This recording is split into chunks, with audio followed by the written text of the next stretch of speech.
Coming to the end of SIGAD, it's an honor to be able to share my reflections on this transformative journey. So I'm looking at you. My name is Okay, like a from conversation. St. Okay, okay.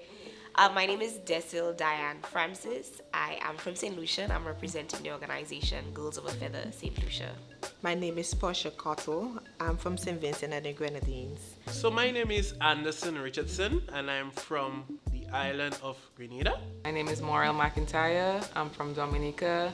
My name is Dania Abraham. I'm from St. Lucia and I'm here representing United and Strong and supporting girls in sports. My name is Josan Bibi. I'm from St. Vincent and the Grenadines. Greetings. My name is Ashley Ambrose from Antigua and Barbuda, a project officer within the Directorate of Gender Affairs. When I first stumbled upon this program, it felt like the universe had conspired in my favor. I was scrolling through Instagram one day and the IGDS St. Augustine posted about the opportunity, and it felt as though the stars had aligned. I've been yearning to incorporate gender a whole lot more profoundly into my work, but the resources and the opportunities had seemed so distant and elusive to little old me in Guyana.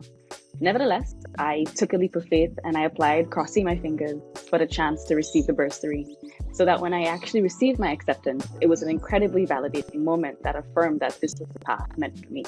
SIGAD represents for us the very best of public scholarship and the transformative potential of gender and development studies at the University of the West Indies. SIGAD transforms lives, personally and professionally, and our SIGAD alumni in turn transform their communities. Dans la Caraïbe, c'est une connexion de nous tous. Nous avons presque les mêmes frustrations. On nous a fait presque les mêmes torts. Et maintenant, c'est à nous, dans la Caraïbe, de trouver des solutions, des pistes de solutions pour pallier à ces différents problèmes. Les femmes subissent de violences de même qu'en Haïti.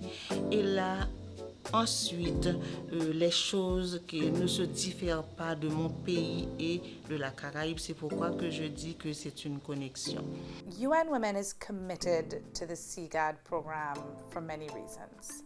One, SIGAD is a first mover in terms of ensuring that there is an opportunity for continuing education regardless of the level of your education, in exposing persons to gender equality, what gender means, which seems to be a huge debate nowadays, and understanding why it's critical for our ability to progress as a Caribbean region. The other reason I can think that's critical for us is also pulling from Caribbean experts, ensuring that the learning is truly South-South. Small island developing states need to hear from other small island developing states. There's a lot happening. And the graduates of SIGAD have demonstrated why the investment in SIGAD is critical and one that we need to continue to make. Now, the experience of this course can actually be likened to Dr. Gabrielle Hussein's stepping up game that we were able to participate in the course, where, at first you think the objective is simple, we just have to make it to the end. However, as we progress through the game, we realize that the true lessons were embedded in the journey itself. I think for me, my highlight would have definitely been the people that I met here. I didn't expect them to be that vibrant, that fun, but also a lot of the knowledge that I've learned, and also personal development. I've learned a lot about myself, a lot about knowledge, a lot about Barbados, and I think for me that would be my highlight. I think for me was the openness, the mindset of these people, like the conversation y'all be having, like just like that, yeah. And it's a non-judgmental zone, so that was my highlight. So the reminder that our activism goes beyond just the words that we speak, but the actions that we take. Similarly, our initial objective in SIGAD was clear. We wanted to learn, to equip ourselves with the knowledge and the skills to make a difference in the Caribbean.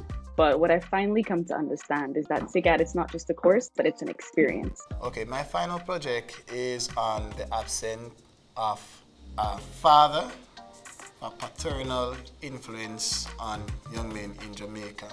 It's my personal experience of not having my father in my life. So this is very close to me because I see also many of my friends that didn't have their father in their lives suffered because of that. They were abused by older men that they turned to and exploited in so many different ways. So this project is very close to my heart. And I can still remember struggling to remember everybody's names in the chorus during that first week. And now I can effortlessly recall every participant and their country, their island by heart. Our activism, our impact, it wasn't confined to the classroom, but it was in the bonds that we formed and the support that we were able to offer each other together in this foreign land. Whether it was sharing shortcuts to Carlton's for grocery trips or hopping onto a ZR to get a last-minute FET paraphernalia in Bridgetown, our activism flourished both within and beyond the Sagicor LR14 classroom. I enjoyed it quite a bit. At first, I didn't really know what was coming to, but when I saw that schedule, I was a bit scared. But as we got into it and we went to class day by day, and then we started making friendships along the way, that made the classes far more easier. And so I also believe that a lot of subjects we taught, I believe, could be very useful for when I go back to work. A lot of the assessments, a lot of the information, speaking about gender, speaking about masculinities, that was a nice, diverse melting pot that can really be very positive for the society in Belize. To even the things we did after class, even the tours that the CGAT organized for us were also great. And how was your CGAT experience? I mean, apart from being outside and enjoying the culture, I enjoyed my CGAT experience. I was a bit timid in the start because, you know, you're coming to a setting with persons that you don't know and persons from different background, and it was a diverse group. But what I loved about it is that we all clicked from the beginning. So it was like our mini community. We thrived off each other. So it was the camaraderie for me, and it's just how we acted like siblings from the jump. Yeah. So we kind of fed off each other in a positive light. So yeah, that was. Yeah, I also love the Caribbean connection that we had. Yes, it was wonderful. Yeah, and the networking. Yeah, top notch. The term cycle aptly describes this program. So we had the opportunity to meet seasoned lecturers who've been a part of the SIGAT journey from the very beginning, and we also had the privilege of interacting with fresh faces who are eager to make their mark. The University of the West Indies, Cape Hill campus, where we had the honor to learn, has long been a site of transformative progress for 6 decades. And in this sense of continuity, SIGAT contributes significantly to shaping the future of the Caribbean landscape. My final project is about the experiences of women in the fishing industry of Union Island. And I chose this topic because women in the fishing industry in the Caribbean is not a heavily researched area in itself. And this niche topic has little to no research on it at all, even though these women for generations have been playing a huge part in what is basically the biggest source of income for the people of the island. However, my journey was not without challenges through SIGAD, and I find solace in the fact that this program actually extends beyond the scope of just 4 weeks, and that in going beyond 4 weeks, it represents a legacy of movement building that has been ongoing since its inception in 1992. The feminist movement itself has taught us patience and perseverance. We know that the revolution doesn't occur overnight or even in a decade. But as we undergo this gradual transformation, each step we take now becomes an act of resistance and is a testament to the resilience of the Caribbean spirit. The highlight of my SIGAD experience was that it was just phenomenal, especially meeting the new lecturers with many different perspectives than I knew before. I got to know a lot about gender. I got to know a lot about my history as a woman, and coming into this space with others with more or less the same history and same passion towards women, I felt like, yes, it was a very good experience that I can take back home with me.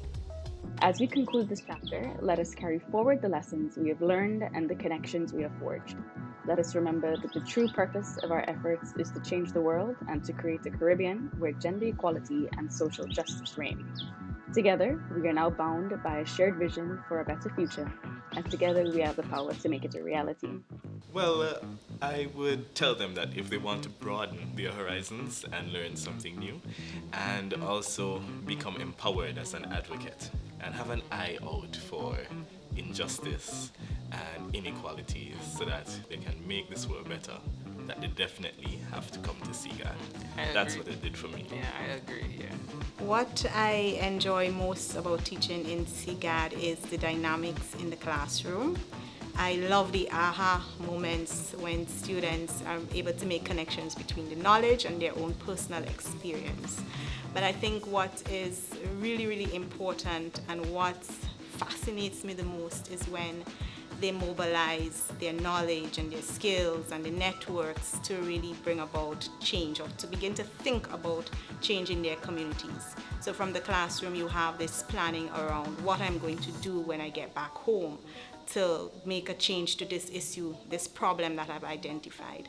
The Caribbean Development Bank is committed and dedicated to the CGAD program because it is a premier biennial program which enhances capacities and gender equality in the region. And that is very relevant because these capacities are still very scarce in the region and the problems and issues are big.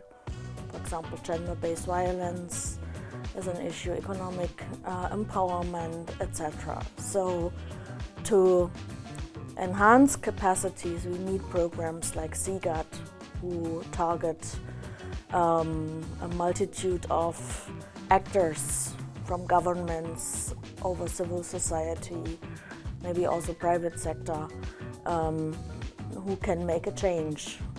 And therefore, CDB is committed.